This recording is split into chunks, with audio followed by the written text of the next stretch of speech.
So I'm going to show the more complicated of the two nets that we set up. We either do it for badminton or pickleball.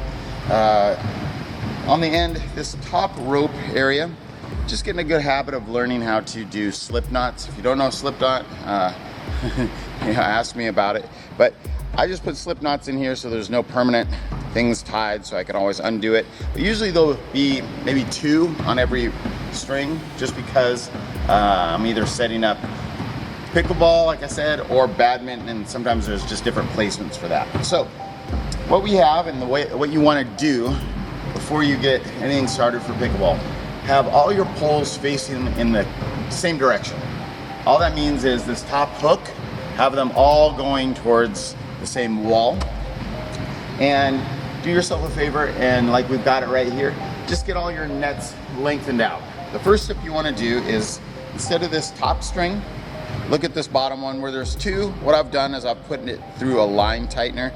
Line tighteners like this, with this stretched out this way, just always take the nearest loop to the end. See? So don't take this loop, but take this one. And throw it over the top and just let it hang. And what we're going to do with every one of these, I'll show you. And take both strings, open it up, go over the top. Do the same for here. So I won't make you watch me do all this, but I'm gonna get them done all quick, and then we'll come back to the starting point. So back to our starting point, now that we've got all the line tighteners, those loops looped over.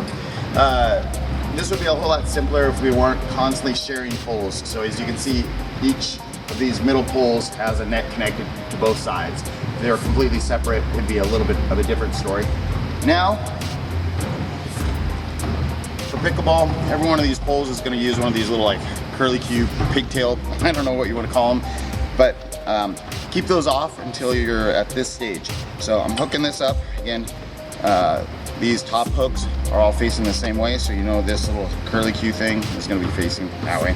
So take your top string, just for the first net, just let it hang right at the edge. So do that, simple.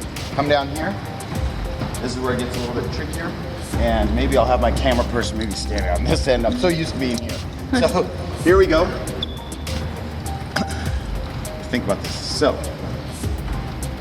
what you want to do is put this on, and before you go finishing off this side, do yourself a favor, and I just discovered this through my own experiments. Hook the next one up at this point. Now, here's the main ingredient. This one goes through this little hole. Take that slip knot that you have, and there's going to be a clamp. Get that clamp facing the opposite direction and hook it up.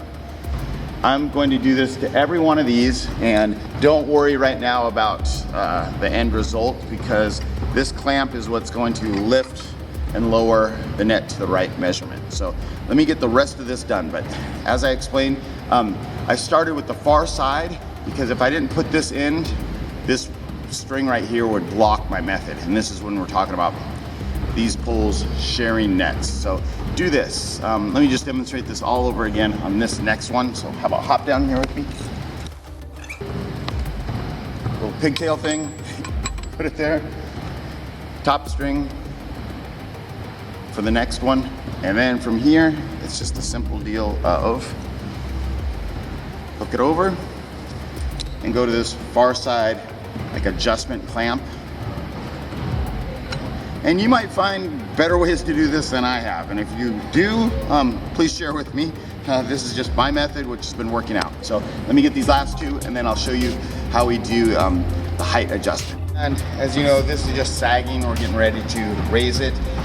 This bottom string, don't be heavily concerned about how it is. You can lift and lower it, just to give yourself the proper amount of slack. But just to give an example of how this is going to work out, this clamp through all this collection of string, you'll see how when I go like this, just look what's happening to the net. Obviously it's raising up, and I'll show you how we do the measurements and all that. So as you can see, in the middle, you want it at 34, but at the ends, you need to have it at 36, which is what we've got there. But look at how this line tightener works out. I'm just gonna give this to my camera person. So if you can see this yardstick, I guess I'm a little bit above, but I mean, watch this. This line tightener, if I just kind of pull down on it, you'll see how this rope is really gonna go down. If it's like way off course like this, look over this way, all you have to do is just loosen it with this and let it raise up. It's a pretty sweet, quick adjustment. So you can kind of just hold the end, tighten down, and you'll figure it out. Just to show you the breakdown of the nets, when you're folding these, do not roll them up like a sleeping bag, zigzag them. So treat it like this. I just grab, a couple foot and a half or so. Find your spot and then just keep zigzagging it like this. I'll show you why we want it this way when I get to the end. If you are putting it away, I'll show you that in a moment. Well, I'll show you right now. I just let it all hang down, and then you can just curl it over. All these excess strings just loosely wrapped around, shouldn't be tight. When it comes time to reset, what you can do is uncurl, take one end, and why I say don't roll it up like a sleeping bag, you would not be able to do this if that were the case. Because now you can see how you can just kind of throw it out and you can grab the end pretty easily. Otherwise it'll be hidden if it's all coiled up. So